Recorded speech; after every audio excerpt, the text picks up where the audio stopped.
Next question, D. Find the value of x if x equals 3, what does it say? X plus 1 equals 81. Cool, so the first step for every question is just figuring out what we have, what kind of expression or equation, so that we know which rules to apply to it. So this right here, we have a variable in the power of a number.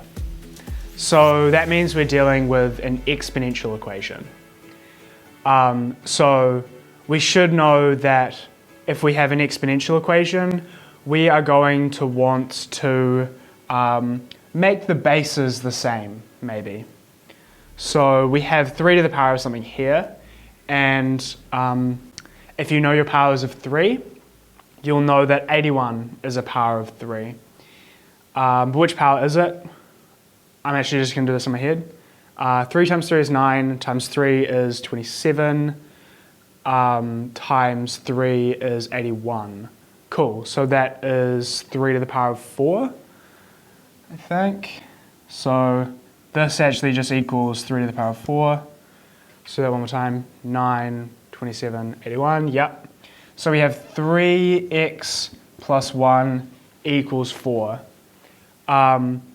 So if the bases are the same, then the powers have to be the same because we have this equal sign here.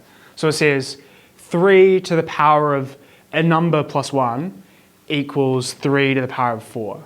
So a number plus 1 equals 4. Or x plus 1 equals 4. So I'm just going to write these little 3 dots, which means therefore. So this thing, therefore this thing. And then we just rearrange. So subtract 1 from both sides, x equals 3. Cool, and then we check. If x equals 3, 3 to the power of 3 plus 1 is 3 to the power of 4.